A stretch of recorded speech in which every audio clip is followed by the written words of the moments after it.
Hello dear, good evening and welcome to my YouTube channel SR teaching point. दोस्तों, पिछले lecture में जो topic हमने स्टार्ट किया था वो था हमारा अमेरिकी क्रांति का उद्भव जो हो रहा है उसके क्या क्या कारण थे। तो उसमें हमने कुछ कारण डिस्कस भी किए थे। जैसे हमारा पहला था उसमें ब्रिटिश औपनिवेशिक हित,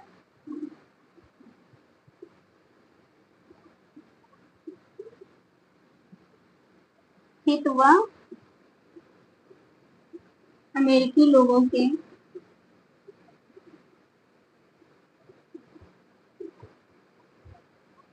हितों के बीच टकराव है।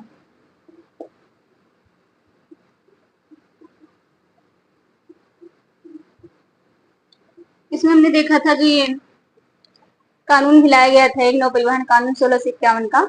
उसके तहत आप देखेंगे किस तरह से अमेरिकी लोगों का जो शोषण होता रहा है, हर एक जगह पर वहां पर प्रतिबंध लगाए गए थे कि किस तरह से तुम्हें व्यापार कहाँ करना है, किस जहाज से करना है, कौन सी मुद्रा चलानी है, विदेश नीति का संचालन किस प्रकार करना था, ये सब कुछ ब्रिटिश के हाथों में था। ये हो गया हमारा पहला रीजन। और जो दूसरा था, विभिन्न वर्गों के जो हित थे, विभिन्न वर्गों का हित क्रांति से जुड़ा होना।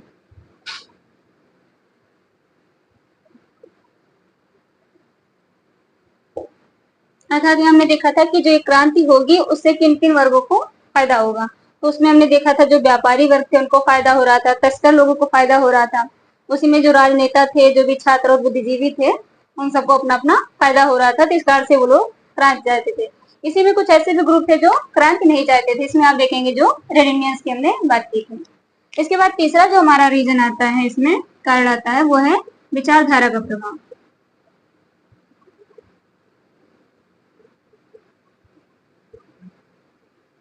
अब इसमें हम विचारधारा का प्रभाव की बात करें तो आप देखेंगे जब लैटिन अमेरिका की खोज हुई थी तो आर्थिक शोषण तो उसका उसी टाइम से शुरू हो गया था। हम कहें तो जो आर्थिक शोषण हो रहा है अमेरिका का, वो बहुत ही पहले से ही होता आ रहा है।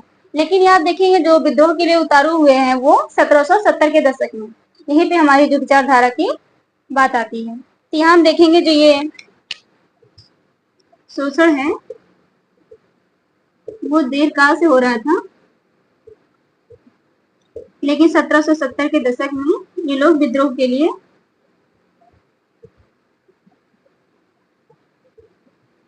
उतावले हो जाते हैं। इसका जो रीजन है वो है विचारधारा। इसमें हमने पहले भी अभी देखा था पिछले लेक्चर में कि प्रबोधन का जो प्रभाव है वो अमेरिकी लोगों पर किस तरह से बहुत ज्यादा पड़ा था। क्योंकि जो अमेरिका में था, अमेरिकी लोग थे वो भी बहुत ज्यादा दृष्टिवाद, उनका जो दृष्टिकोण था वो आशावादी था, और जो प्रबोधन का दृष्टिकोण था वो भी आशावादी था। तो इस कारण से आप देखेंगे प्रबोधन का प्रभाव यहाँ पर बहुत ज्यादा पड़ा है। और यहाँ तक कि आप देखेंगे अमेरिका के जो दो वैज्ञानिक थे,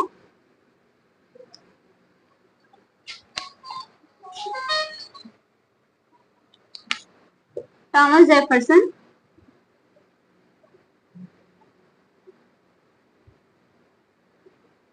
और बेंजामिन फ्रैंकलिन,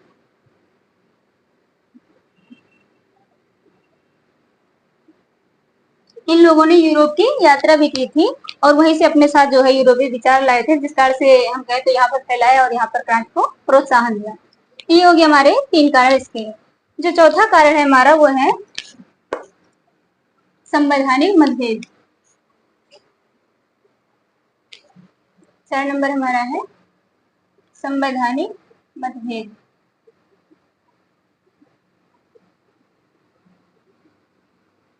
इसमें अगर हम सबसे पहले अब ब्रिटिश के संविधान की बात करें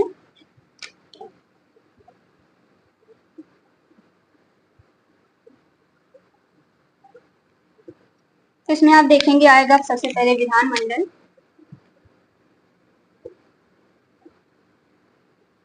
विधानमंडल के दो सदन थे, जैसे हमारे यहाँ राज्यसभा और लोकसभा है। यहाँ था हाउस ऑफ लॉर्ड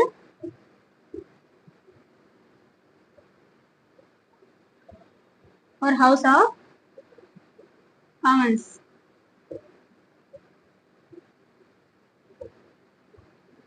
लेकिन यहाँ हम सिंपली लिख लेते हैं पार्लियामेंट। और इसके अंतर्गत आते थे कार्यपालिका और न्यायपालिका।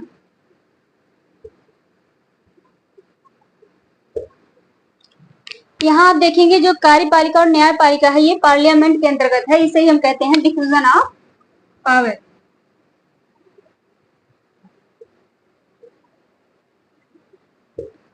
ब्रिटिश संविधान में पार्लियामेंट को बहुत ज्यादा ताकतवर, बहुत ज्यादा पावरफुल बनाया गया था। तो यहाँ पे आप देखेंगे इसके विषय में कहा भी जाता है कि पार्लियामेंट कोई भी गलती कर ही नहीं सकता, वो इतना ज्यादा विवेकपूर्ण है। इस कारण से इन लोगों ने पार्लियामेंट को सारी शक्ति यहाँ पर सौंप दी थी। अब यहाँ पर अगर मौलिक अधिकार था भी तो उसका कोई मतलब नहीं रह जाता था, क्योंकि जो पार्लियामेंट है उसके पास इतना ज्यादा पावर था कि वो सिर्फ सिंपल मेजोरिटी लाकर भी किसी भी चीज को रद्द कर सकती थी, यहाँ तक कि मोनार्क को भी समाप्त कर सकती थी। तो ये थी यहाँ की पार्लियामेंट। अब यहीं पर हम अमेरिकी संविधान की बात करें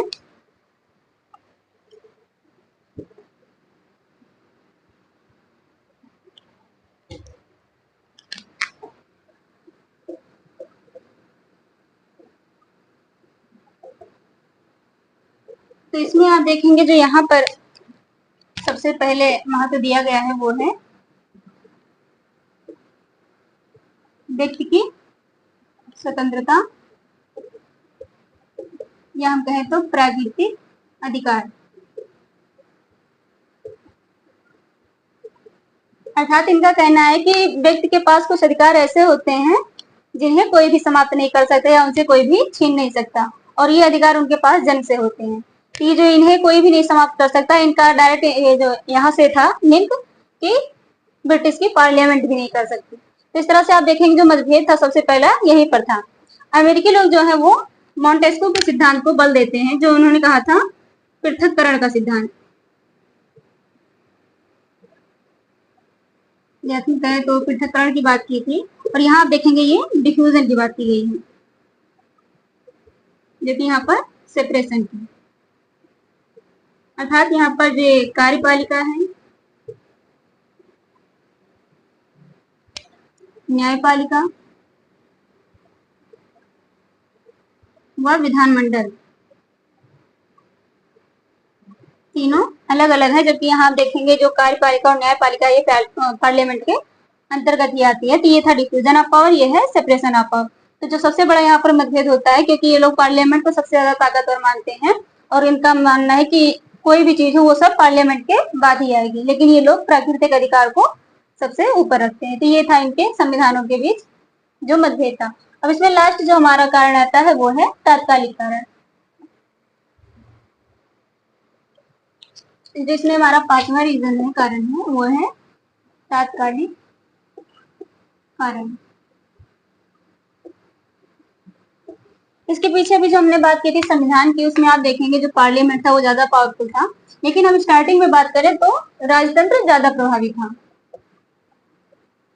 ये हमारा राजतंत्र, और इसके अंतर्गत आती थी पार्लियामेंट, जिसमें अभी हमने दो सदन की बात की थी, house of Lord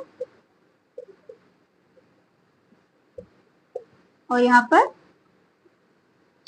house of Commons.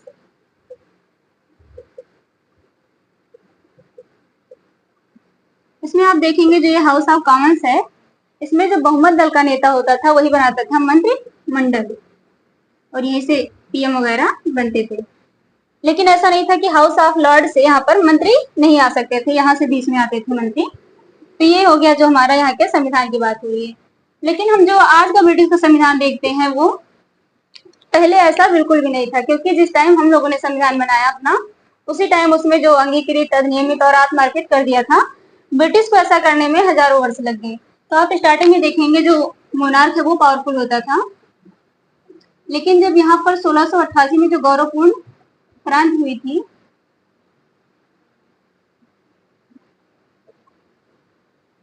इसको गौरवपूर्ण इसलिए कहा जाता है क्योंकि आप देखेंगे इसमें किसी प्रकार का कोई विद्रोह, किसी प्रकार की कोई हम कहें तो रक्त वगैरह नहीं बहा था, तो इसे रक्तहीन क्रांति भी कहते हैं। तो ये था हमारा गौरवपूर्ण क्रांति। यहाँ सिर्फ इतना देखते हैं कि यहाँ इसको एक संदर्भ में ले रहे हैं। तो इस टाइम पार्लियामेंट ने अपने मन मुताबिक किंग बनाया था, तो इस कारण पहले से तो ज्यादा थोड़ा पावरफुल हुई थी, लेकिन अभी भी मोनार्क इस पर हावी था। अब यहाँ हम बात करें जिस टाइम पे बात हो रही है अमेरिका के क्रांति के जो उद्भव होने वाला है, तो वहां आप देखेंगे अब किंग केवल नाम मात्र का हेड रह गया है। सारी पावर आ गई है पार्लियामेंट में। और जो पहले ये ज्यादा शक्तिशाली था हाउस ऑफ लॉर्ड, अब हाउस ऑफ कॉमन्स हो गया है। इसी तरह आप देखेंगे 1632 में जो बची कुछ शक्ति भी थी हाउस ऑफ लॉर्ड की, उसे हाउस ऑफ कॉमन्स ने एक कानून ला करके वो भी छीन लिया। ये तो हो गया जो यहाँ के पार्लियामेंट की बात थी। अब यहाँ तक की जब हम कहानी देख ली है तो इसके आगे हम देखें जिस टाइम अमेरिकी क्रांति होने वाली है उस टाइम आप देखेंगे जो वहाँ का मोनार्क है, हम कहें जो राजतंत्र है, वो है जॉर्ज तृतीय।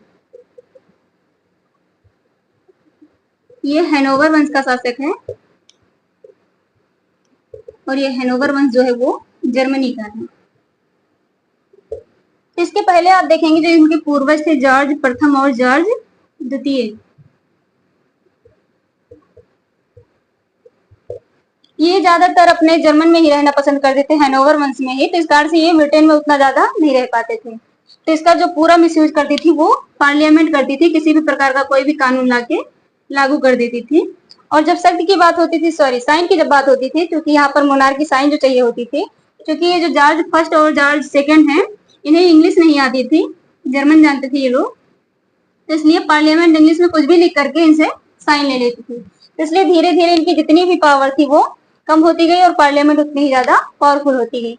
लेकिन जो जॉर्ज तृतीय आया ये अपनी शक्ति को लेकर के बहुत ज्यादा चिंतित था। तो एक तो पहले नंबर इसने अपने पूर्वजों को बहुत ज्यादा ही कोसा की, इन्हीं की वजह से सारी जो भी शक्ति थी वो चली गई है। तो इसमें एक तो अपने पावर को लेकर के चिंतित था ही, और दूसरा इसे अपनी जो पावर चली गई थी उसे रिगेन करना चाहता था। तो इसलिए आप देखेंगे जो ये मंत्रिमंडल है इसमें से जो सरकार बनती है पीएम, जो जॉर्ज तृतीय है वो किसी भी सरकार को 2 वर्ष से ज्यादा टिकने ही नहीं देता था कि पार्लियामेंट उतना ज्यादा शक्तिशाली होगी। अब यहाँ पे आता है 1765 का दौर, जब एक सरकार बनती है जिसे हम कहते हैं ग्रेन विले की सरकार।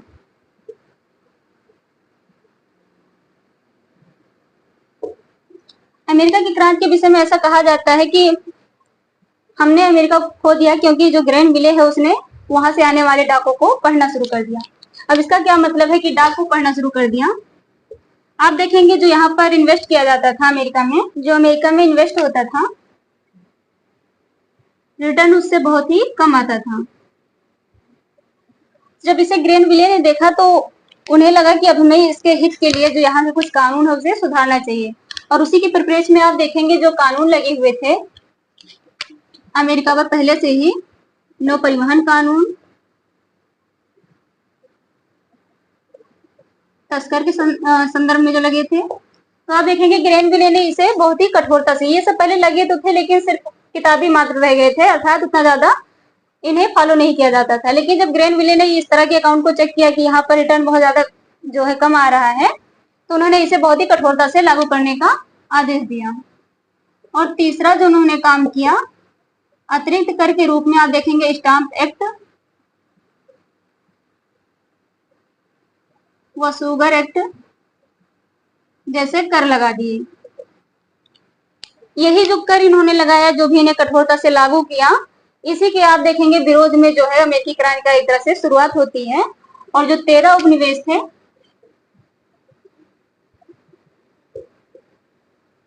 उसमें से 9 उपनिवेश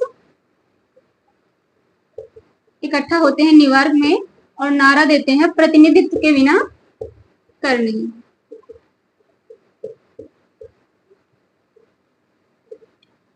अर्थात चूंकि जो ये पार्लियामेंट बनी हुई थी उसमें अमेरिका का कोई भी व्यक्ति नहीं था, तो इसका कहना था कि जब हमारा कोई प्रतिनिधित्व वहां है ही नहीं तो हम कर नहीं देंगे, और इन्हें आंतरिक कर लगाने का अधिकार भी नहीं है, क्योंकि जो दोनों कर इन्होंने लगाए थे स्टाम्प शुल्क और शुगर एक्ट, ये जो था आंतरिक कर था जिसे हम कहते हैं एक्साइज ड्यूटी। इन्होंने कहा था कि अगर यहाँ पे हमारा कोई प्रतिनिधित्व नहीं है तो इन्हें आंतरिक कर लगाने का अधिकार भी नहीं है। यही आप देखेंगे जो संविधानवाद को प्रोत्साहन मिलता है इसी नारे के साथ मिलता है, क्योंकि आप देखेंगे इसका इम्प्लीमेंट आज भी होता है। आप यहाँ पे जो ये प्रतिनिधित्व के बिना कर नहीं की बात हो रही है, कोई भी जब कर लगाया जाता है तो उसमें सबसे पहले पार्लियामेंट के ही एक तरह से पूरी मंजूरी ली जाती है, हम कहें पार्लियामेंट जिसे लगाती है। ये हो गया संविधानवाद को यहाँ से प्रोत्साहन, और यहीं से हमारी अमेरिकी क्रांति को जो एक बढ़ावा मिलता है, या अमेरिकी क्रांति की शुरुआत भी यहीं से होती है। लेकिन अभी यहाँ जो अमेरिकी क्रांति का जो भी प्रभाव परिणाम आता है, उसके पहले हमें ये देखना होगा कि प्रतिनिधि के बिना जो कर नहीं का नारा लगाया गया था, इसका क्या महत्व था। लेकिन ये महत्व हम देखेंगे आने वाले लेक्चर में। तब तक के लिए